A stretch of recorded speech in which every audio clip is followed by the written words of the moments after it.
So I'm heading up the big dirt road here. It's not so much gravelly, but hard packed dirt. Good cruising terrain, smooth and easy, but of course, good amount of uphill. One first tidbit I did want to share is about the drop.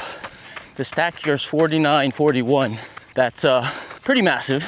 PIBA core with an EVA carrier. The drop is 8 mil, and posting some stuff at TRE about this shoe and,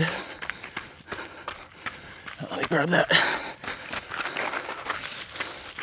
This shoe and the regular Mafate, how they're moving to 8 mil drop, people were, I would say, concerned.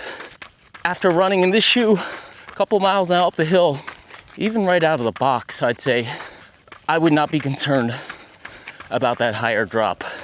Hoka's stated intention with that was that the midsole's packed down anyway, especially under the heel.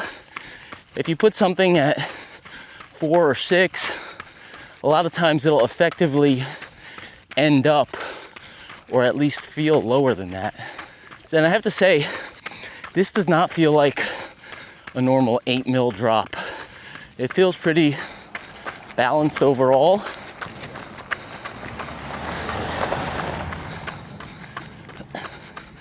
Certainly not a steep drop off from the heel to the forefoot. The midsole itself, 41 under the forefoot, of primary concern to me as a forefoot midfoot striker, but it does feel very balanced. I don't feel like I have a ton of chunk under the heel, as that kind of 41 to 49 mil difference might indicate.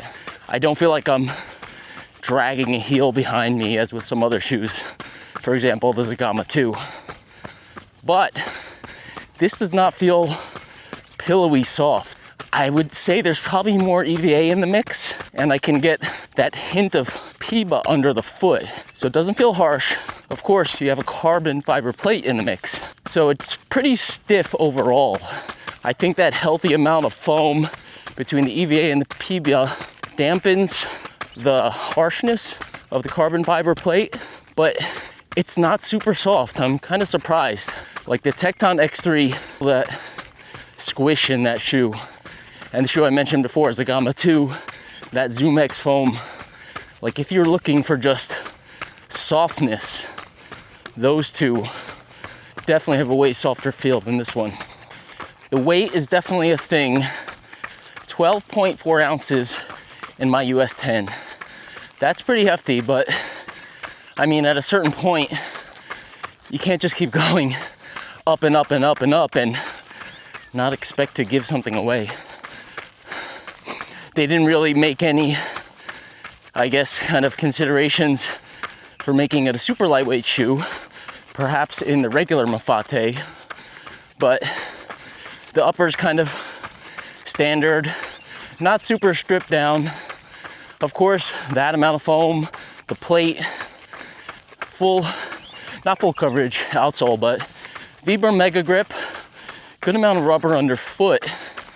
So it's not like they pared back certain elements to offset the stack. They just kind of went up. I did kind of pass by my little offshoot with the gravel that I wanted to run down. I guess I was talking. That's okay. I can come up a little higher here and connect back down. Really fun coming down the descent here. Actually noticed that PIBA kind of bounce a lot more on this descent. It's not that steep, very runnable, shallow descent here, but it just feels really fun. The carbon fiber plate and the PIBA bounce. Of course, I don't feel the weight going downhill, so it's just really a great feel cruising downhill.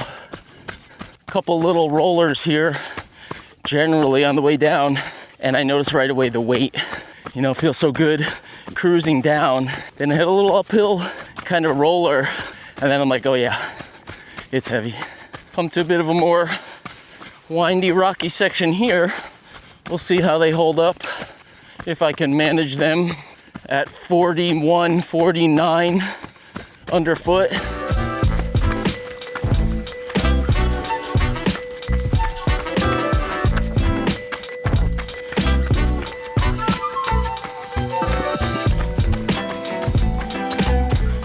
All right, here we go.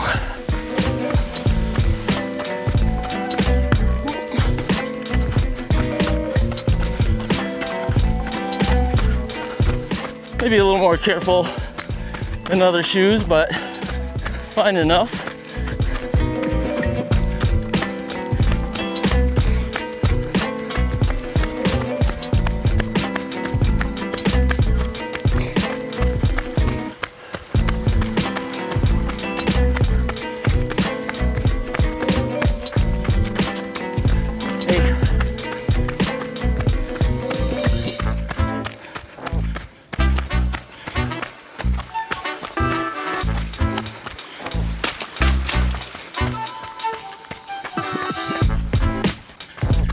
So I did find them surprisingly stable coming through that kind of rocky section back there. I didn't try to push them too much, but I just naturally found myself feeling a little bit of confidence. Didn't feel like I was in danger of kind of tipping over, rolling an ankle at any point, which was pretty shocking considering how high they are. The platform is not crazy wide throughout. It's kind of like a standard HOKA ground platform. They do have that, they call it rear foot focused, foot active foot cage, something like that. And maybe that does help a little bit. I mean, the middle of my foot coming down through there, picking my way through a few definite uneven sections, did not feel like it wanted to roll at all. It felt, again, surprisingly stable.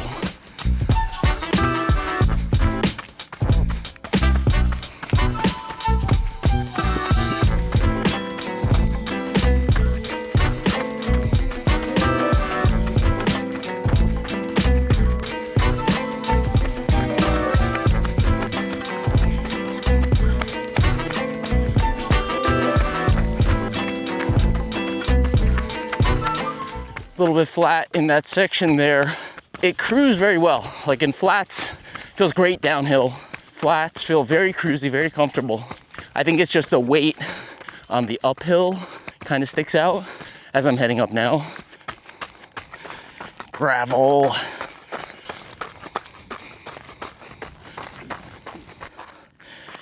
Take a quick look at the sizing here in the upper. I've got these in a US 10. I typically do go up a half size up in HOKA.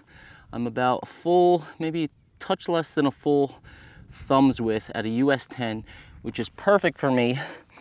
I find width about average. It does seem to kind of be a little bit shallow on this side.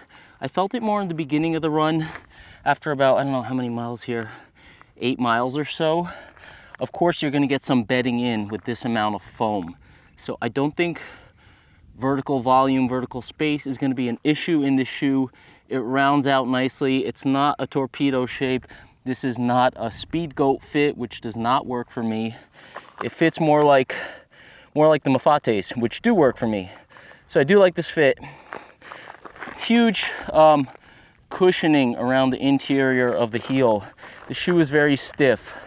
You can see there's not much. It's got that meta rocker, advanced meta rocker, I'm not sure what they call it, but it doesn't flex too much, so you're going to get some pulling of the heel out of the heel cup. I did switch to a sock here that has a thicker heel padding to kind of help fill up the volume in here underneath this bolster, and I haven't noticed any foot movement.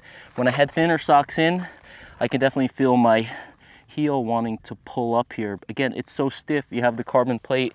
It's really hard to get around that. So I would suggest, if you can, or if you have an issue, put maybe a higher volume heel sock in there, and that should solve the problem. Not that it's a problem. It's been great on this run so far, not an issue. But again, these are a little bit thicker socks. And at the 10, they fit good. Outsole, you got the tacos and the pizzas. A little bit of fun there. 3.5 mil lugs.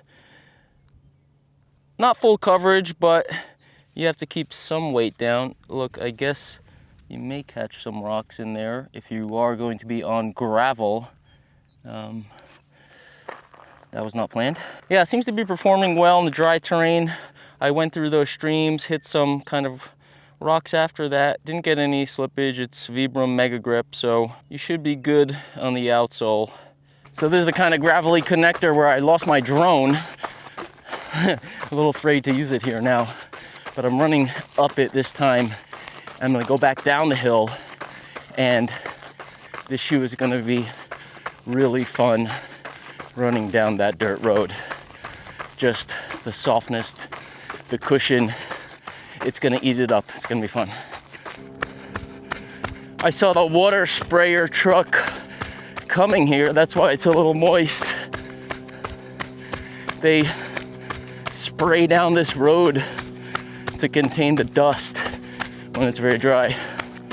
So I am running 5:49 pace right now on this little descent in a 12.4 ounce shoe. Feels really great. Kind of smells funny though. I wonder if this is not just water. Hitting the heel a little bit more on the downhill. Soaking up some of that downhill grade.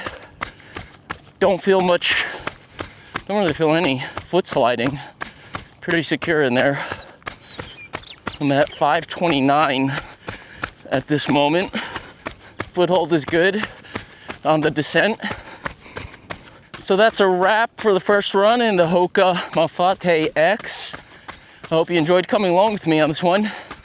I'll be about a little over 10 miles by the time I get home. Again, this is just first run, first impressions. We will have a full multi-tester review coming at RoadTrailRun, so keep an eye out for that. It's a great cruiser shoe. The weight is up there, not gonna deny that, but on flats and descents, it feels really good. Of course, you know, you gotta carry it up the hills. That's the thing. But I could see it being very easy to pile on miles in the shoe, especially if you don't have very steep ups and downs. Say rolling, flat terrain, gravel, you know? I mean, this will just soak up mileage. So thank you for watching, and keep an eye out for that full review. Guess they missed a spot here.